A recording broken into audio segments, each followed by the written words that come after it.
I'll just hand the mic over to Francesco Poli from the Donders Institute to let you know everything about the symposium.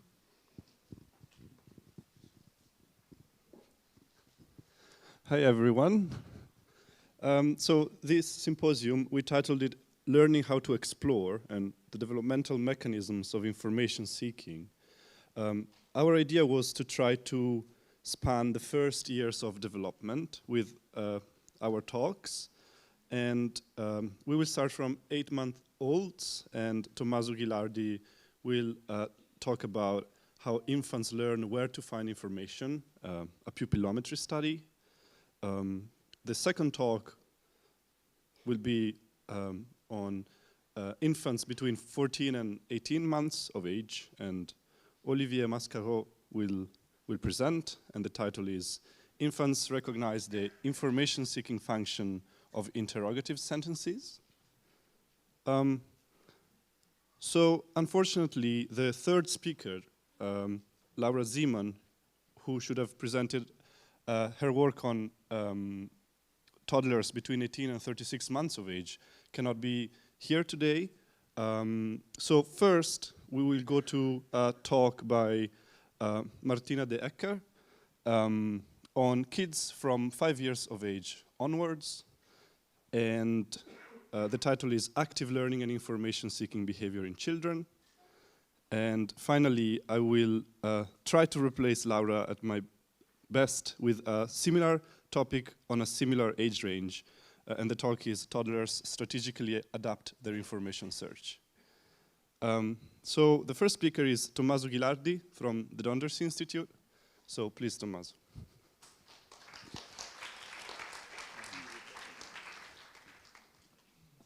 Can you all hear me? Yes? Perfect. So, as Francesco introduced me, I'm Tommaso Ghilardi, and I'm gonna talk about infants predict and generalize the value of information, a pupillometry study.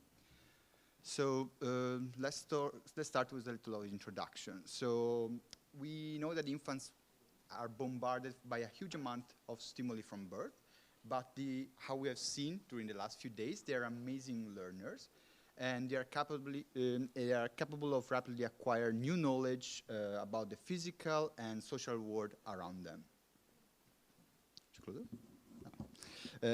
Recent studies, but how can they be such amazing fast learners? Recent studies show that infants have preference for stimuli that offer the possibility to learn as opposed to stimuli that don't. So we know from these studies that how infants react to the level of information of stimuli, but less is known about how infants can learn where to find information. So what stimuli will be informative and worth of their attention, and what stimuli can be disregarded instead. So our idea is that this ability to track the informativity in early infancy derives from statistical learning ability. So simply infants may learn where to find information by guiding their attention to events that are consistently informative. And this would result in difference in behavior, neurotransmission, and neural activity. So we decided to tackle this problem, to explore this ability using pupillometry, that probably you all know is the ability to track the dilation and constriction of the pupil. And the pupil dilation has been related to noradrenaline, and both pupillometry and noradrenaline has been linked to uncertainty. In more general, pupillometry has also been linked to arousal. And for people that are not very familiar with the techniques, these are relatively slow techniques in compared to other eye tracking measures, and this would be maybe relevant when I will explain the design. So to start, we decided to use pupillometry, and we decided to then create some stimuli to go with our, to use in our experiment. So we devised shapes, and you can see there is shapes on the left and the right. So the shapes are exactly the same, so they can, but the main difference is they can be smooth or pointy. So they have exactly the same area, their luminance is the same, the only difference is how their border type, so they can be smooth or pointy. And for this presentation, we will regard the smooth stimuli as the informative ones, and the pointy ones are the uninformative. Obviously, this was counterbalancing our experiment. So let me show you a little how the design, the task work. So after this kind of fixation cross, the stimuli were presented in the center, so 4 shapes were presented in the center. They moved to one of the corner, they flashed to capture the attention, and then the reward, a nice puppet coming out of a present, were shown in the same location where the shape moved. And this, we will call this the informative condition. On the other hand, for the uninformative condition, we had the same kind of shape, but this time pointy. In the center, they all go to a different corner, they flash to capture attention, and then the reward happens in one of the corners. So to summarize what we have just seen, in the informative trials, we present shapes. We initially present shapes in the center for 3 seconds. Then the shapes move to one of the corners. They can go to any of the 4 corners randomly. And afterwards, the reward, the puppet, is presented in the same corner where the shape went. So it's possible for the infants to know where the reward is going to be just by following the movement, the previous movement of the shapes. In an informative condition, the shapes, again, are in the static in the center, then they move to each to a different corner, and then the reward appears. So the main difference, again, is that the infant can predict or not the location of the reward based on the movement of the shapes. Our interest is in this window here, in the prediction of informativity window. So at this moment, nothing is presented except the shapes. They are static in the center of the screen, and infants over time can learn that they will receive information or not, but the information is still not given, is given later on. So we will focus on this 3 seconds window. And just to clarify, the infants were presented with both types of these trials in a pseudo-randomized order. So basically, they saw both the informative and uninformative condition. Our hypothesis was that since the pupil dilation has been linked to uncertainty, in the uninformative trials, the pupil dilation will be higher. So the pupil will be more dilated than the uninformative trials, and we will see this difference especially over trials because the infants would have to learn this association between the border type and the informativity of the movement. So we ran this experiment on 8-month-old, mainly 38 subjects collected using a Toby tracker, and we pre-processed the data using pupillometry R. There are some steps of our analysis there, just a few of them. The main thing that you want to take from this is that we had to discard some data due to the quality. So in the end, we kept only 30 subjects. What you can see here now is the real-time fluctuation of the pupil dilation over the experiment. As you can see here, there is a huge peak when the movement happens.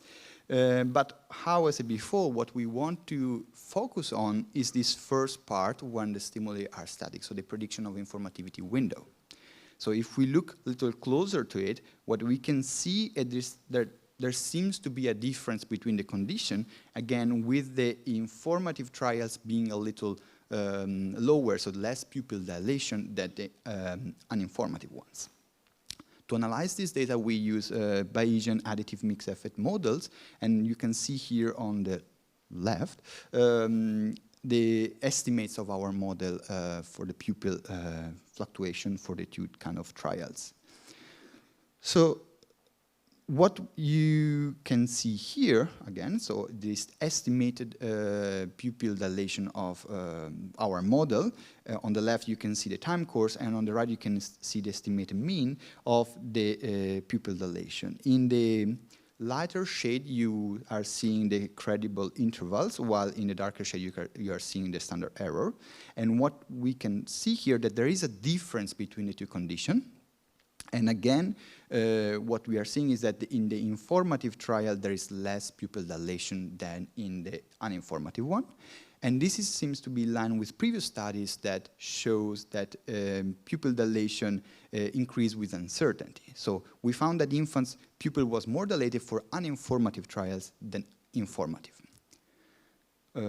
However, how I mentioned before, what we would expect is that the infant have to learn this rule, right? Like we are giving them quite a complex rule. They have to learn this association between border type and the fact that they will receive information.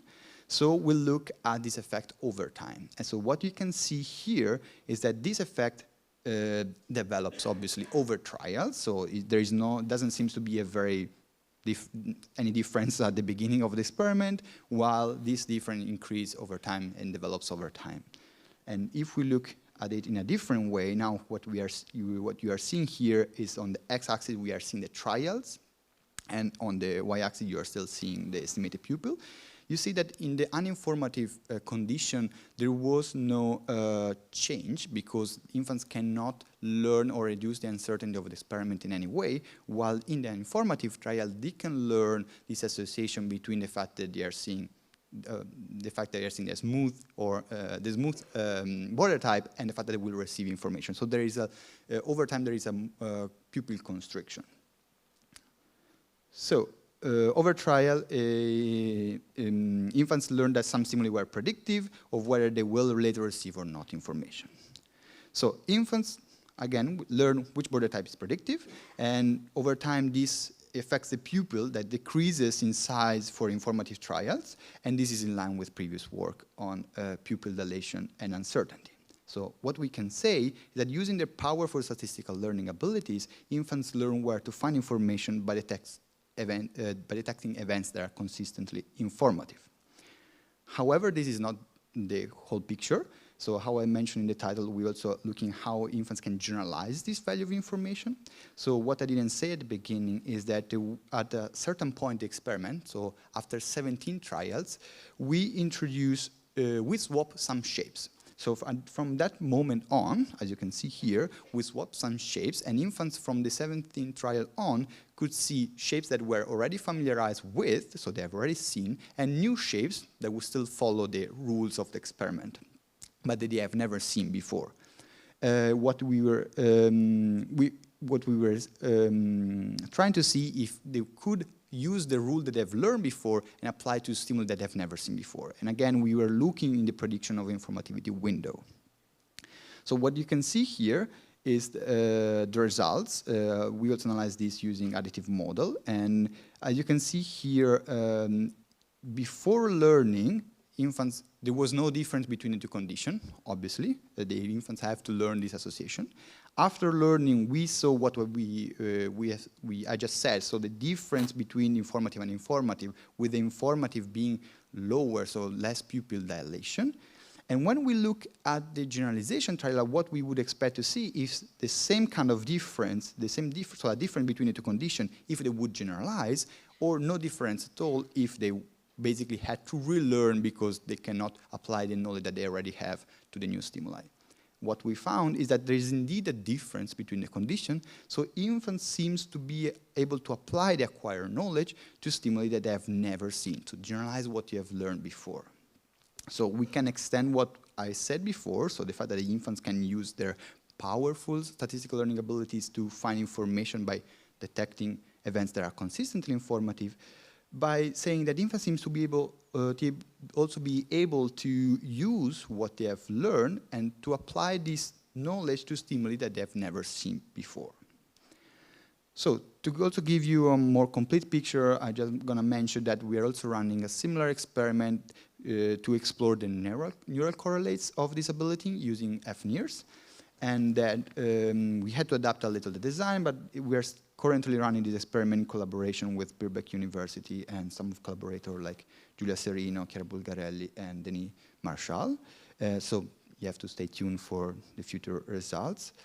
And with this, I will thank my collaborators and you for listening to this presentation.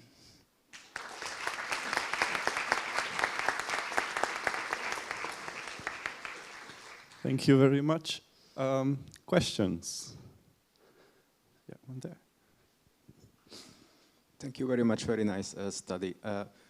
Did you think about manipulating the degrees of uncertainty to see whether this increase in pupil dilation is whether this scales with the degree of uncertainty, or it's just a general excitement about expecting information? So we thought about it. We haven't done it. So this is just, let's say, the first step that we want to check. But yeah, you're right. In this experiment, the information was totally reliable, so or wasn't basically there. So we had this manipulation where we give 100% certainty information or nothing. Would be interesting to see if pupil dilation could fluctuate in relation parametrically to the degree of information that we can expect later on. But yeah, we haven't done it yet. Thanks. I also have another question. Sure. So, for adults, pupil dilation has already been associated with information gain. So, by some authors, and it's interesting that in your results, when they actually receive the information, it doesn't flip. So, if it should scale with information gain, they should have higher pupil size when they actually gain information. Yeah, I think the main difference, so I think why this is happening, because here we are not measuring the information yet, so like we are not giving them any information. Like, so the information about the location, okay, I can go back. The information about, the information about where the reward is gonna be is given later on. So at this stage here of the prediction informativity, they don't really receive too much information later on. They just know if they're going to receive information or not. So I think it's that we are dipping in a little different process. That's why we see different things. Yeah, I only meant the second, so the next stage after that, when they are actually receiving the information. Yeah, when we actually see, they actually see the information, but we haven't analyzed that. So we only focus on the first part. I think, yeah, it would be interesting to analyze also that part. It's a little more complicated because you have to baseline correct everything, yeah. But yes, interesting point. Any other? Oh, yeah, there is one close by. Yeah. Yeah. Well, thank you for this presentation. What I wanted to ask is if there are not alternative explanations, because, I mean, the task is not so very difficult and the trials are repeated quite frequently. And so, I mean, it's quite a task too to follow 4 different shapes that go in different directions. So maybe this is what infants try to learn and were excited about seeing it again, and so pupil dilated. So how can you separate between these explanations, or why did you go to the explanation you chose? So, sorry, to see if I understood correctly, so you're saying what if they're basically just predicting the fact that there's going to be a more complex movement in the movement of the shapes? Yes.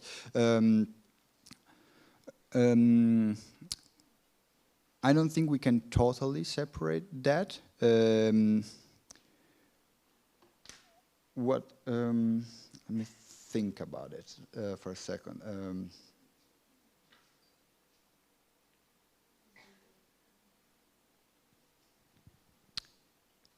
Yeah, I think that's a main constraint of our design. I don't think we can totally remove that possibility. We are running now a different experiment where the movement is exactly the same. So with that, we would be a little more sure about the fact that they are tracking more the informativity than the movement type.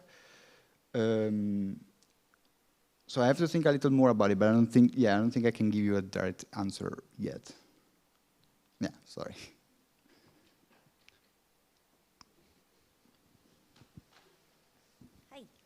That was great. I was wondering if you also looked at other possible looking differences. Are there differences in, like, for example, reaction time to get to the reward is also going to vary, you'd assume, depending on the predictability of it? And also maybe the babies are presumably not just looking at the screen, they're looking like at the walls and around, and I was wondering if there's a difference across those conditions and how you deal with that. Given that that can also impact the pupillometry measure? So we have actually some measure of, you mentioned saccadic latency to the reward, just to see if basically they were tracking what we're giving them and see if they're actually using this information. So we found out that they're actually faster in predicting the location of the reward when in informative trials than uninformative trials. So that was already giving us an idea, okay, they're using the information, they're actually, let's say, doing the task, let's say. On your second question, we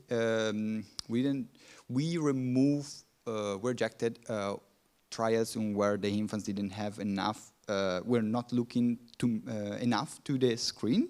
So like I think we had a threshold at around 70% of they had to look at least 70% of the trial.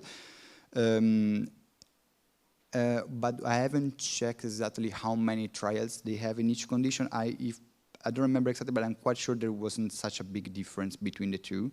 But I think it would be a great idea to see if maybe due to the fact that one condition is an informative or uninformative, they would just stop paying too much attention to the screen only, or disengage a little more. Yeah, definitely. Thanks. All right, it's time for the next talk. So let's thank Tommaso again. And the next speaker is Olivier Mascaro from Paris.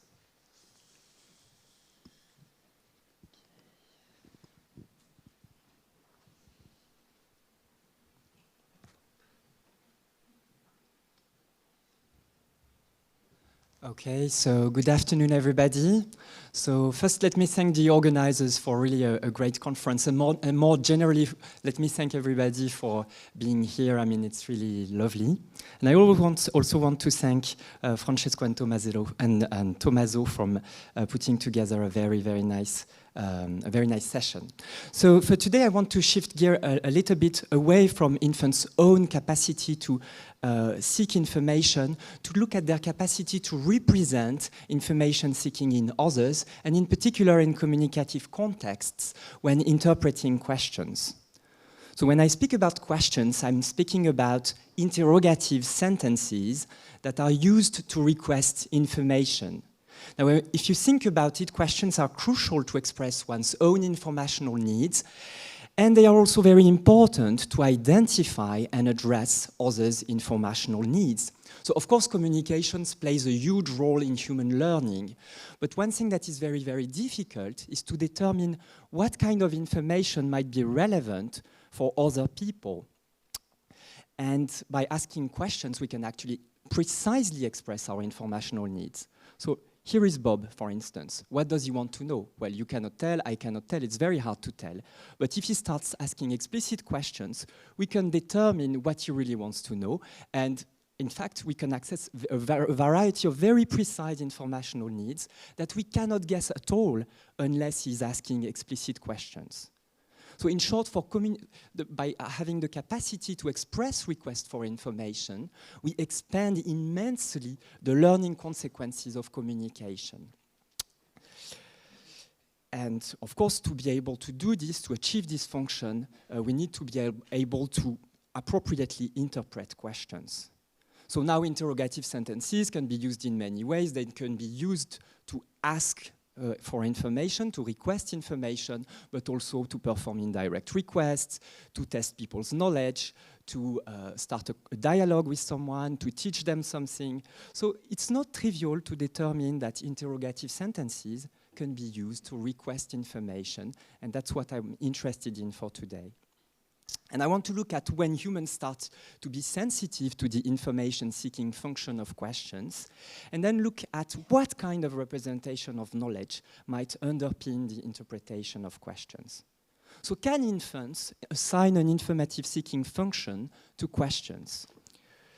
Well, we know that before their first birthday, infants can detect interrogative sentences, so they are sensitive to the specific kind of prosodic cues that discriminate between statements and questions. They are also sensitive to certain morphosyntactic cues, such as the reversal of the subject word order that is characteristic of interrogative sentences. So all of this suggests that infants can detect interrogative sentences from an early age, but it doesn't tell us how they interpret them and whether they assume that they can be used to convey information requests.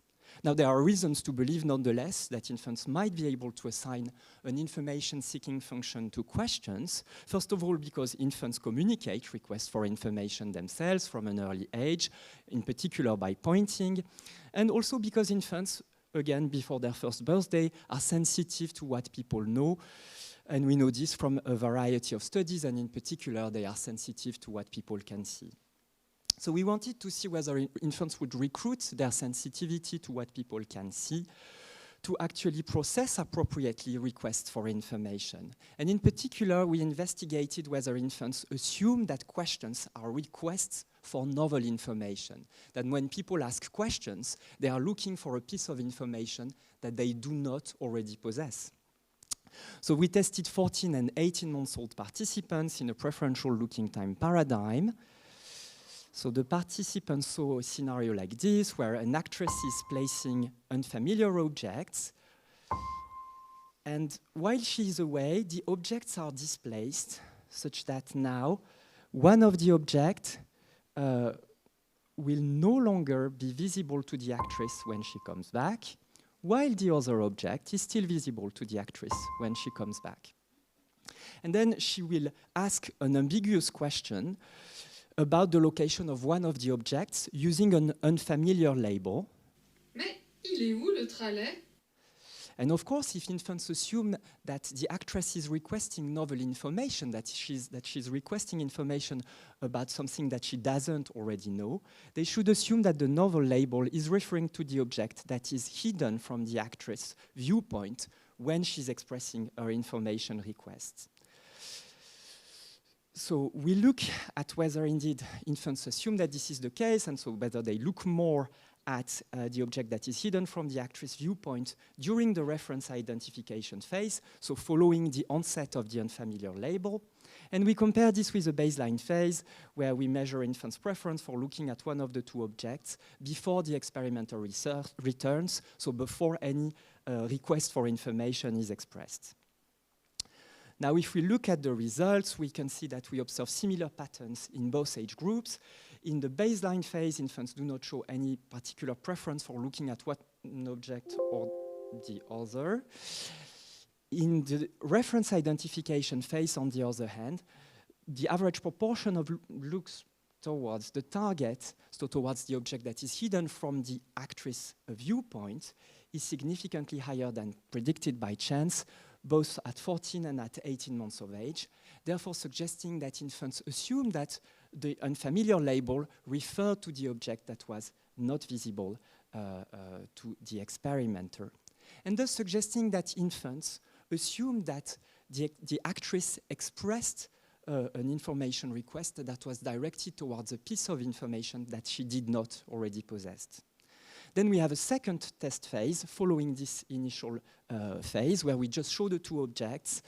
And in the test condition, we invite participants to look at one of the two objects using the same unfamiliar label as before. So we use the label tralet again. In the control condition, we invite them to look at one of the two objects using another unfamiliar label. So here the label laggy. Okay, so of course in the control conditions we do not expect that participants would look more at the object that was hidden from the actress' viewpoint. We only expect this in the test condition. If we look at the results at 14 months of age, not much is happening. So infants do not show looking time preference for any of the objects, neither in the test nor in the control condition. However, at 18 months of age, they tend to look longer at the object that was hidden from the actress' viewpoint when she expressed her information request, in the test condition specifically, and not in the control condition. All of this suggesting that indeed infants are sensitive to the information-seeking function of questions. They assume that people ask questions to fill gaps in their knowledge, to acquire information that they do not already possess.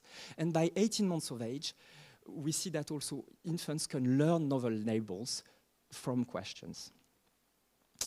So then I want to turn to the kind of cognitive mechanisms that might support the interpretation of questions. And here I want to describe you a project that was led by Marie Aguirre, who is here in the room. So what Marie was interested in is the kind of knowledge representation that is guiding the representation of questions. So if you think about it, learners can only seek for a piece of information if they detect that they lack it. So if you do not know that your cell phone has been stolen and you believe that it is in your bag, you're not going to look for your cell phone's location because you do not know that you are ignorant about your cell phone's location. So this is a very basic feature of information search, but to represent this in others is very complicated because it requires representing that someone knows that she does not know something. So in principle, the kind of knowledge representations that can be used to guide the interpretation of questions could be either this kind of complex attribution of mental states embedded within mental states, so attributions of Socratic ignorance, attributing to someone knowledge about one's own ignorance, and that's an accurate way of representing the triggers of information search, but it's also very costly because it involves embedded representations of mental states embedded within mental states. An alternative possibility is that is to use simple knowledge tracking, merely tracking what people know or what people do not know, without necessarily representing what people know that they do not know. And that's a simplified type of representation. It's in fact inaccurate because, again, it doesn't accurately represent the triggers of information search, but it's also less costly, so it might be useful to rely on this simplified representation in conversational contexts. So to judge between these hypotheses, what Marie did is that she tested 5 to 7-year-old participants.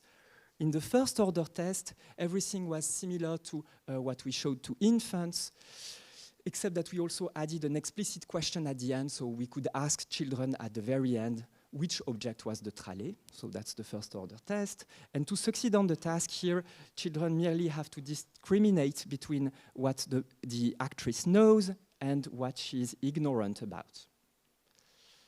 Okay.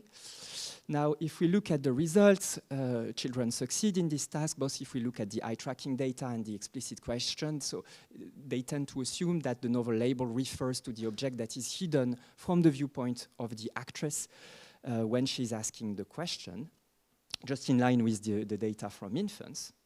Crucially, in the second order test, everything is the same as in the first order test, except that we change the structure of the boxes that are used in the task, and we add some opaque backsides to some of the boxes, such that when the actress comes back, she can see here that the red object has been displaced, and so she can acquire knowledge about her ignorance about the red object's location. She cannot see here that the purple object has been displaced. So she cannot know that she doesn't know that the purple object, where the purple object is.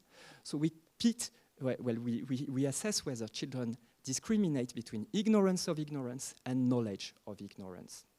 So here, to succeed on this task and to identify the referent of the question, one needs to rely on second order type of representations.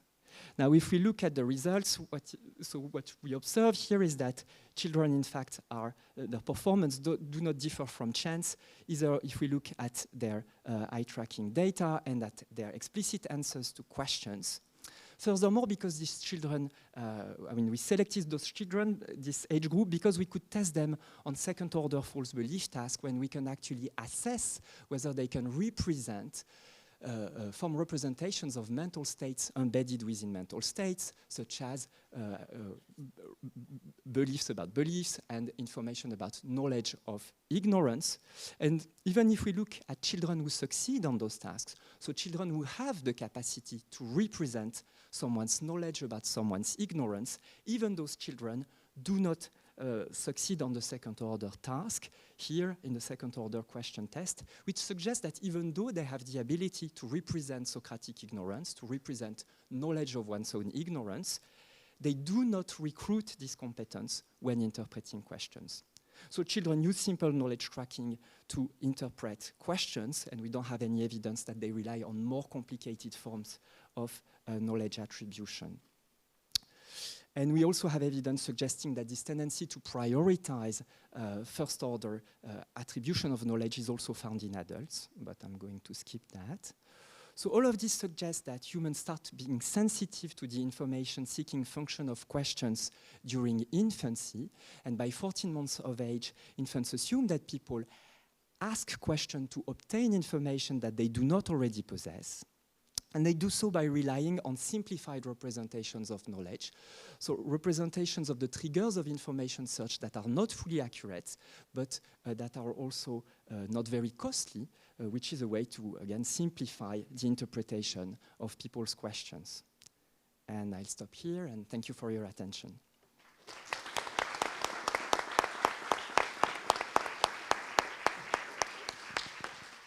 Thank you, Olivier. Questions? Yeah, there is one here. Can you tell us a bit more about what are simplified representations? So by simplify, well, the distinction here is between first-order representation, tracking that A knows P, and second-order representations, tracking that A doesn't know, or tracking that A doesn't know P, and tracking that A knows that she doesn't know P. So the first-order representation is a simple attribution of knowledge. A second-order representation is a representation of knowledge about ignorance. Okay, and then if you want to know, oh, what are these kind of primitive representations of knowledge that infants of children... Yeah. You were talking about 14 months? Yes. Okay. Yes. So 14 months do represent information, but in a simplified way. I just so wanted to I'm talking about the kind of that. It's very simple. I'm talking about the kind of representations that are recruited when interpreting questions. The test with the first order and second order parties, the second and first order tests were used with children, with all children, 5 to 7-year-old children. We are certain that some of these participants were able to form second order representation in another task. So they can answer explicit questions about what someone knows that she doesn't know. They have this capacity. But then we want to look at whether they spontaneously recruit this capacity when they interpret questions, and we find that they do not do so, at least in our task. All right, there should be time for one more question, maybe two. Thank you for the talk. I'm just curious, with the infants that you tested, did you also show them videos that didn't have the palm up gesture at all? Did you try that? Does that hurt the question understanding? Because at this age, they can use those gestures. That's a very good question. So for this initial study, we wanted to use as many cues as possible. So we use prosody, we use some morphosyntactic cues, we use the palm up gestures, and you're right, it's understood from an early age. So the short answer is no, we haven't looked at this. We are running a version where we are not using the palm up gesture, but I don't have the data yet, so I'll be able to answer this question in some time, but not yet. One last question. I can't see, so if you... There's one here for sure, yeah.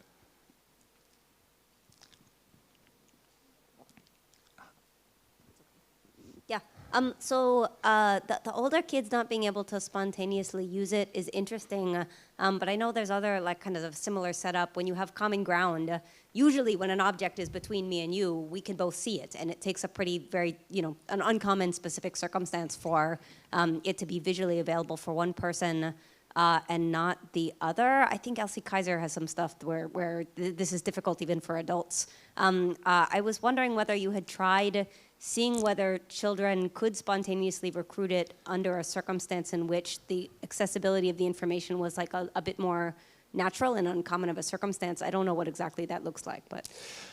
Okay, that's a good question. No, indeed, there is a similarity with a long tradition of research by Kaiser and other people. One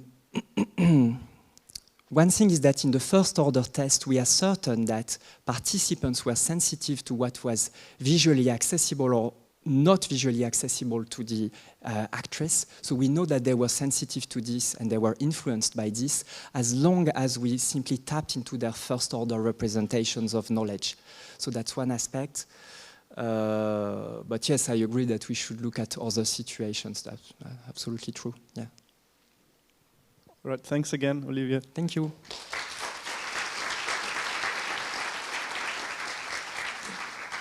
All right, our next talk is from Martina de Eccher from Göttingen University.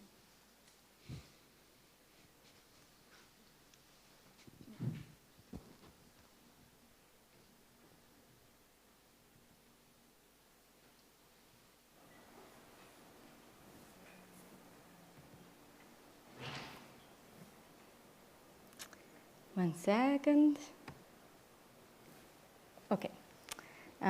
Hello everyone, my name is Martina, as you heard, and today I want to present you a work that I did together with my PhD supervisor, Nivedita Mani, in the University of Göttingen, that is investigating active learning and information-seeking behavior in children and adults. So as we know from the active learning literature, the active selection of information seems to enhance learning. So when learners can decide what they want to learn, they seem to be learning better. And but why is that? One of the possible mechanisms of this boost of active learning is that active learners can shape their learning experience according to their current state of knowledge. So for example, they can preferentially attend to information that they are uncertain about, while they avoid wasting time and resources on information that they already learned. In fact, children and adults' information-seeking behavior seems to be guided by uncertainty reduction. And children are sensitive to uncertainty since a very young age. And for example, in the word learning tasks, children preferentially sample information that reduces referential ambiguity, so uncertainty. And in these tasks, usually participants have to learn word-object associations. So they see unfamiliar objects, they hear words that they don't know, and they have to understand to which object each word refers to. And usually the ambiguity of these associations is manipulated so that some of these associations remain ambiguous throughout the task. So it's not possible to understand to which object each word refers to, because, for example, they appear always together, and some others are possible to disambiguate. And they found that children preferentially sample those associations that remain ambiguous. But in these tasks, as we said, the ambiguity of the associations is manipulated, but the fact that the task is ambiguous doesn't mean that the child is necessarily uncertain about these associations. For example, according to the propose but verify hypothesis, even young children, when they are presented with an ambiguous situation where the associations between a word and an object is not clear, they still make an hypothesis on the possible object that refers to this word they hear. So even if the situation is ambiguous, they might be certain that certain word refers to a certain object. So in our work, we want to actually ask the participants and the children and adults whether they are certain about the associations, word-object associations they are trained on. And then we want to see if participants are then preferentially sampling those associations, those objects that they reported not knowing the label of or being uncertain about, to hear the label again. And other than this, we also want to see whether this strategy of sampling uncertain associations is leading to improved learning of these associations that they are trained on. So these are the two questions that we wanted to investigate. And to do so, we created a word learning task on a tablet. And we collected data with 3 age groups, 5-year-olds, 6 to 9-year-olds, and adults. The word learning task was a cross-situational word learning task, where participants were learning 6 novel word-object associations. In this case, it was associations between these objects that you see on the slides, these funny aliens, and some pseudo words that sound like German but are invented words. And so in the cross-situational word learning task, in each trial, participants see 2 of the objects on the screen, and they hear the 2 corresponding labels, but in random order, so that within one trial, it is impossible to understand to which alien the names are referring to. For example, in this case, we don't know which one is the Gemo, which one is the Malze.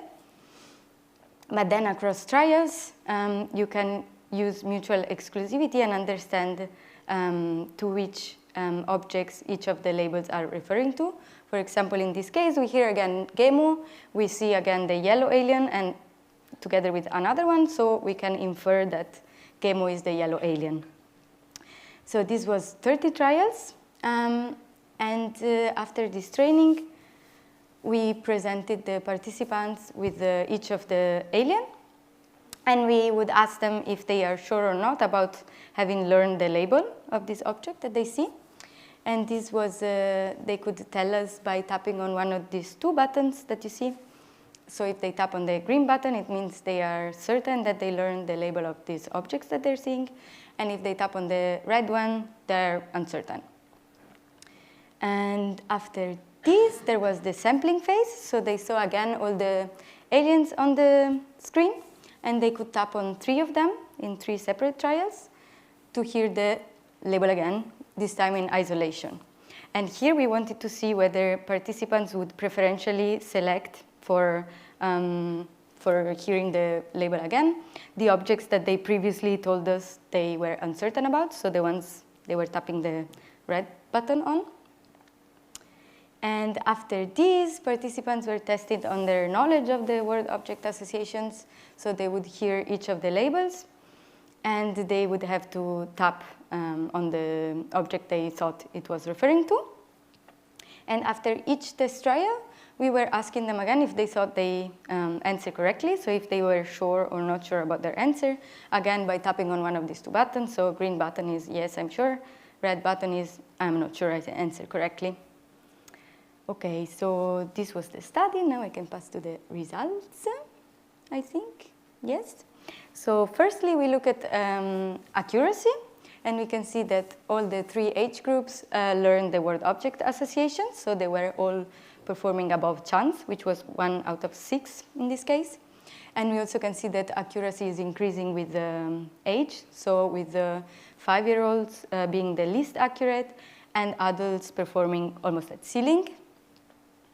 Then we looked at the sampling behavior, and here we found that 5-year-olds were equally likely to sample objects they reported knowing the label of and not knowing the label of, so the certain and uncertain objects, while 6 to 9-year-olds and also adults preferentially sampled the objects they reported being uncertain of the label of. And also we looked at whether participants who were sampling more uncertain objects were performing better at test, but we did not find this effect. So the participants who were sampling more uncertain objects were not performing more accurately a test. And next we also looked at, so I told you before, we were asking after each test trial if they thought they answered correctly or not. So we thought of checking whether their estimation of their knowledge was accurate on this, and we found that the 3 age groups are all kind of accurate at saying what they know and what they don't know, what they are certain about and what they are uncertain about, because they are more likely to say they answer correctly, so to be sure they answer correctly when they actually answer correctly, compared to when they did not. But we can also see that all the 3 age groups are actually overestimating their knowledge a little bit. And if you look at the probability of saying, yes, I answer correctly, when they answer incorrectly, the two children age groups have 0.6 probability of saying they were sure they answered correctly when they did not. But also adults, they are around 0.45% probability, 0.45 probability. So yeah, all the three age groups are a bit overestimating their knowledge. So in conclusion, in this study, we saw that older, so 6 to 9-year-olds and adults, but not younger children, are more likely to sample objects they were uncertain about, while 5-year-olds are equally likely to sample objects they are uncertain and certain about. And why is that? One of the possible explanations for this developmental difference in the information-seeking behavior concerns metacognitive abilities. So it might be that the younger children don't know or cannot tell us explicitly what they are uncertain about. But as we know, metacognitive abilities develop during preschool years, and already at 5 years of age, children and, of course, adults have some awareness of what they know and what they don't know.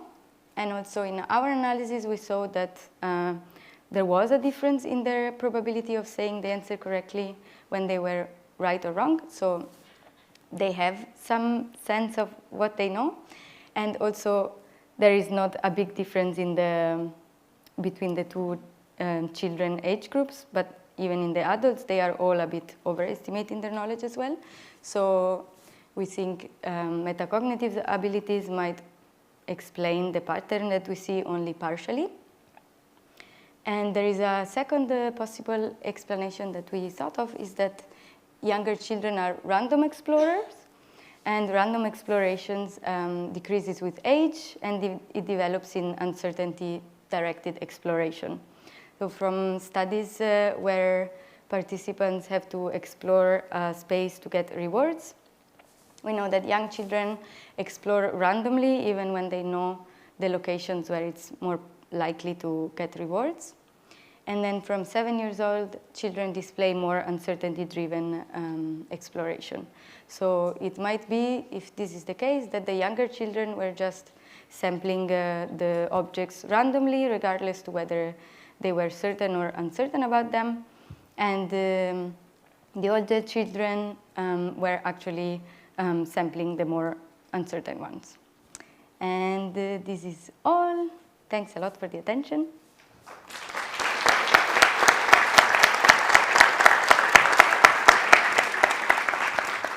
Thank you, Martina. Are there questions? Yeah, one here.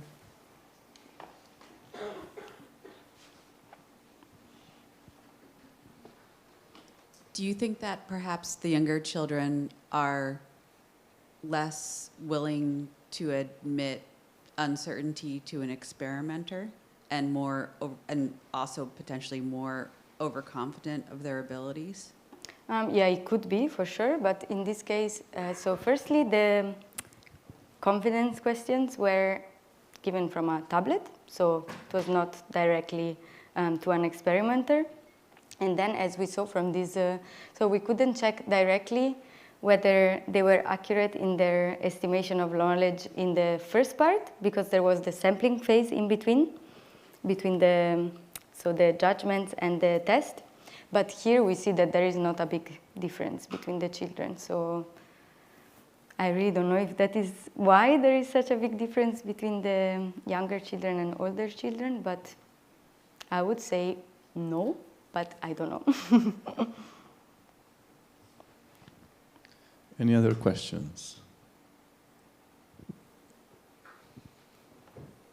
Sorry, you might have mentioned it, but did you make sure that they are motivated to learn the labels of these objects? This is a good question. So for the children, this experiment was in a story. So there was a astronaut that was introducing the friends and was making sure that it's very important that they learn the labels and everything.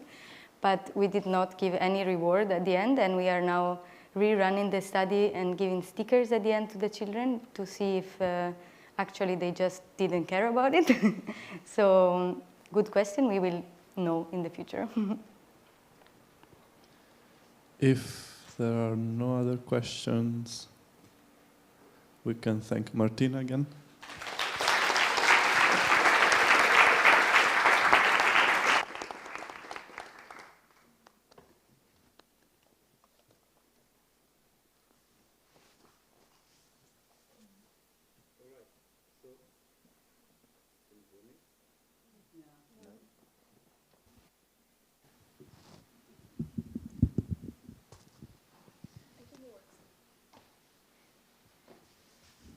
Does it work? Yeah.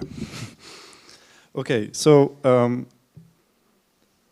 I will have a last presentation, and before getting to that, I have one slide that is trying to summarize all the things we've seen today.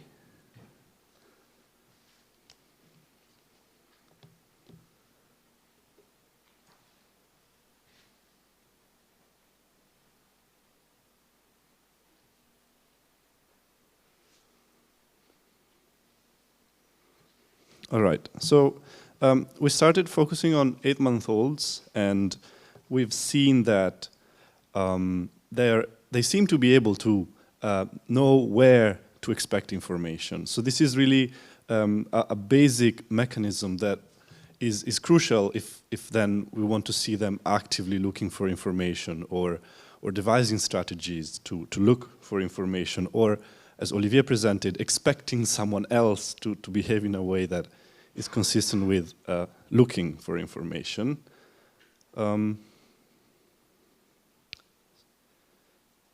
Sorry, one moment. Yeah, okay, so I have all of them now. So yeah, this was Tommaso's study, and after that we've seen that already at 14 months they know that adults ask questions to obtain information, and I think this is a nice demonstration of how two different fields, and it's nice also that we have the theory of mind session afterwards, can communicate and inform each other. And then Martina showed that there are still some limits into the abilities of children, but however they can still have some meta-awareness of what they know. And I thought it was interesting also that the relationship between what Olivier presented, where at least in the theory of mind literature is referred to as the level 2 processes, and what Martina presented, because it so the younger toddlers or infants failed in ascribing level 2, and there might be some limits even in 5 years old, even if there are two different processes, but they're still about on oneself or on someone else. What I will try to do is try to have a talk between these two talks. So Laura Zeman, as I said at the start, cannot be here, so I will have a similar talk that I titled Toddlers Strategically Adapt Their Information Search. All right, so the background is really just basically what we've seen in the other talks. So we've seen that infants have the ability to predict where to find information in the first year of life, and they even have the ability to predict adults' information-seeking behavior.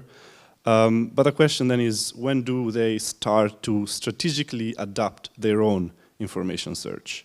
And by that I mean, when do they start to have the ability to devise effective and strategic information search? So to study that, we developed a novel gaze contingent eye tracking task.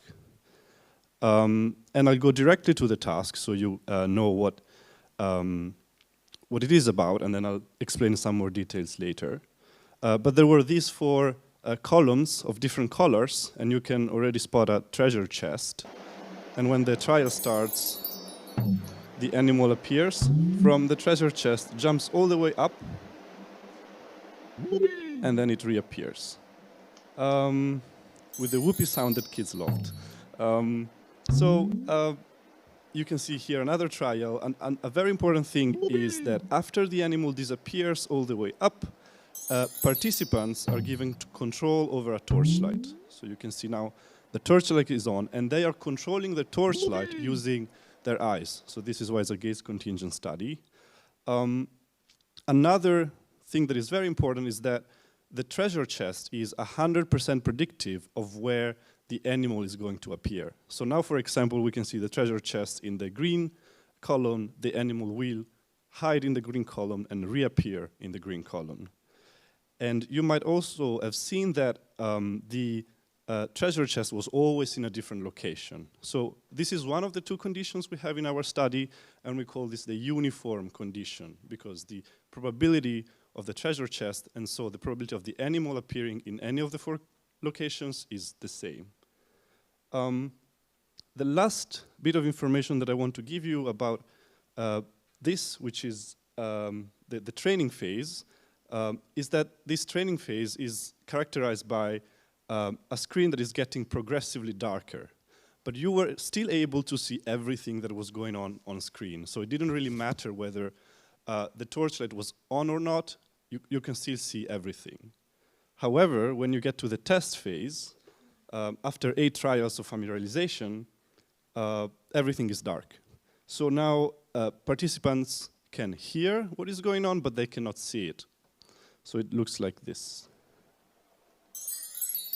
The treasure chest opens, the animal jumps. Now they're given control of their torchlight and they can look for the animal. And the idea is that if you rely on the 100% reliable cue, the treasure chest, you will 100% know where the animal is going to be. So the best strategy is go down, look for the cue, and once you've found it, you also know where the animal is going to be. So this is a very strategic type of exploration, but it's only one of the two conditions that we had. It's the uniform condition. However, we also had the skewed condition. In this case, the animal was always hiding in the same location. So the probability distribution is skewed towards one specific location. And just to give some more information about the study and the design, we had 4 blocks. So animals would, for example, see the elephant with the training phase, and then the test phase, and then the lion with the training and test phase, and so on. And some of the participants saw the skewed condition first, and some saw the uniform condition first. And just to recap again, every single animal was having 4 familiarization trials that were followed by, 8 familiarization trials that were followed by 4 test trials. And our analysis will focus on the test trials. All right, so the reason why we have these 2 conditions is that we expected different exploratory patterns in the 2 conditions. And we would observe these differences in exploratory patterns if children can adapt their exploration strategies to the context. So in the skewed condition, we would expect that they already know after familiarization where the animal is going to be, so they can preferentially focus on the correct location, the correct column, even before they're given control of the torchlight. So we call this an anticipatory look. On the contrary, in the uniform condition, we would expect them to have an increased amount of scanning of the various cue locations, and once you've found the cue, you can use that information and go up and see where the animal is. So more anticipatory looks in the skewed condition, more scanning behavior in the uniform condition. And we tested this with 60 toddlers between 18 and 36 months of age. And this wider age range also allowed us to see if there were developmental changes. And we also tested 42 adults to validate, basically, this study. If it doesn't really work in adults, there might be some problems in the study itself. So I'll go first to the behavioral data, and then I think there might be time for a slide on some computational modeling that we've done on these data. So let's start with anticipatory looks. As I said, we would expect that there are more anticipatory looks in the skewed condition, and this really is telling us that they also understood the probabilistic structure of the task.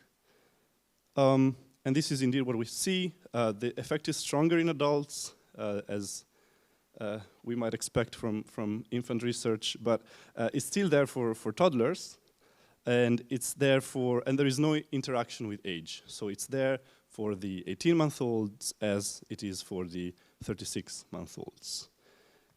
If we focus on the scanning movements, we would expect the opposite. So we would expect that they are higher in the uniform condition. And again, this is what we see.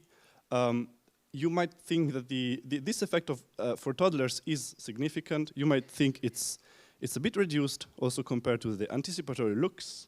The interesting thing here is that if we analyze how it changes over age, we see an interaction with age.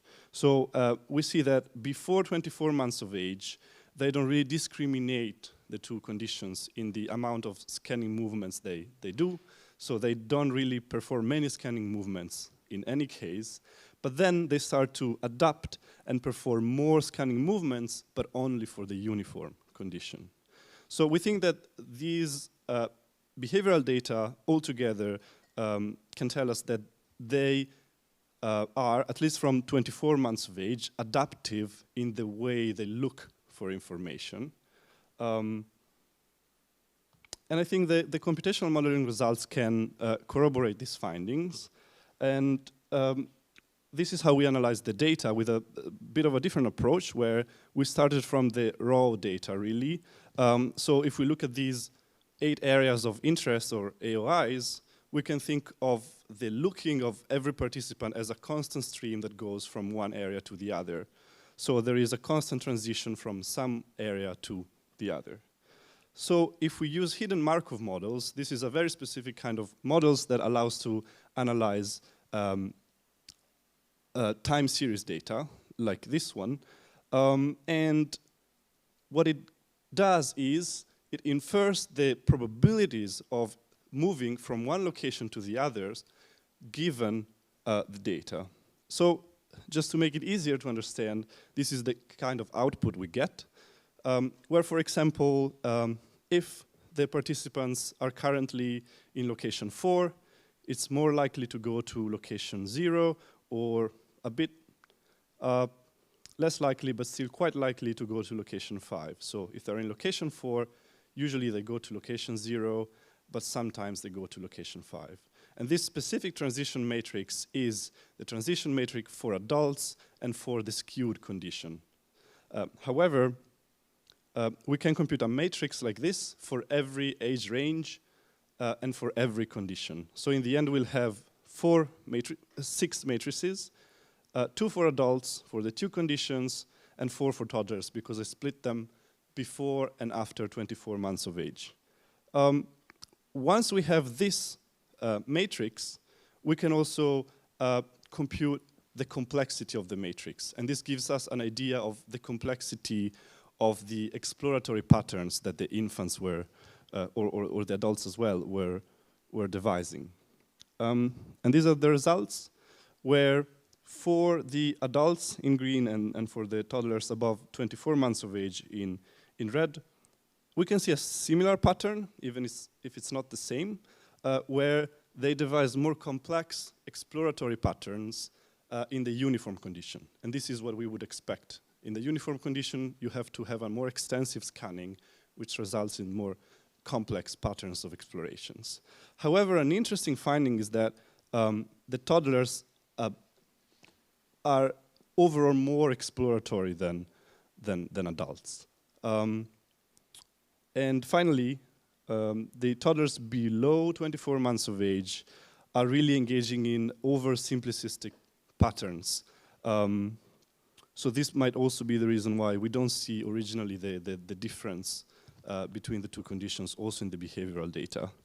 And I also want to point out that, that we checked whether all of these amounts of complexity are different from randomness, because of course if you just look around randomly, you will end up having a very complex pattern of exploration, but it's not really anything else but randomness. But the random search is far away from the kinds of patterns that we saw in our task.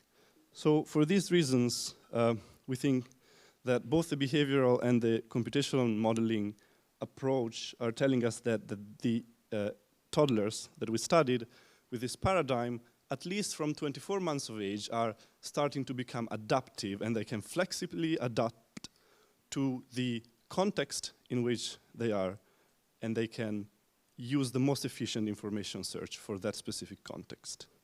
And with that, I want to thank my collaborators and you for the attention.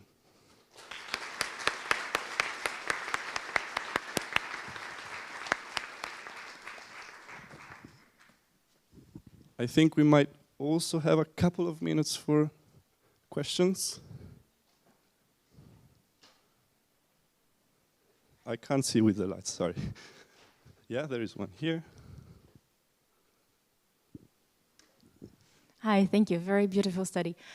So all the data that you're showing us were from the test phase, right? Yes. So I was wondering, how did you calibrate your training phase, and could it be a possibility at all that basically the younger kid, so how strong can be the conclusions that we are making about the younger kids, given that maybe they just didn't get enough training? Yes, you're right. So it might be. I think that, when you do studies across age ranges, it's always a problem that we've seen it also in previous talks, that the difficulty is different for a kid of 3 years and for one of 1.5. One thing that we did was, I'll just go to that slide, check their performance. And still, the young ones were still able to, so where 0 is they were doing everything wrong. For example, here is how many times they've successfully found the target. Again, here is a during test, though, so it's not, again, any analysis on familiarization. But they still find the target above 0 times, and since it's a spontaneous looking, 0 is basically they're not doing anything, so they're doing something right. But I think they're doing it right when they happen to stumble on the treasure chest, or they happen to stumble on the right location of the target in the skewed condition. So I think this is telling us they are not like completely clueless, but I think the final answer would be, let's look at the familiarization data and see what's going on there. Yeah.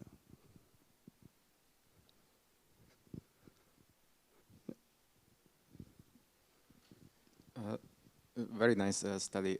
Did you think about maybe its relation to the Goldilocks effect? So maybe in the uniform condition, the younger age group simply lost interest in the study because it was not predictable, at least the first part where the... During the familiarization? Yeah. Or even on the test? So we have no differences in amount of trials that they've performed between the two conditions, and if there is any minimal difference, we're having it as a random effect in the model. I can say that in the familiarization, we present the task, for every trial, we present the trial also contingent to their look, so we present it if they're looking. So there might be some moments where they're not really looking, and we don't just present the trial at all. I could also analyze the overall amount of looking to the two kinds of familiarization. I wouldn't have a direct, Celeste is here, so but I wouldn't have a direct idea of what the Goldilocks effect would predict, because these are the two extremes of the Goldilocks in a way, so it's either completely predictable or unpredictable, so I don't know if it would make a differential prediction for the two. Mm-hmm. Thanks. I think for the sake of time, we can end. I will just end with this final slide where you can see all the studies will be around for the rest of the day, so if you have more questions, please don't hesitate. And yeah, thank you all for the attention.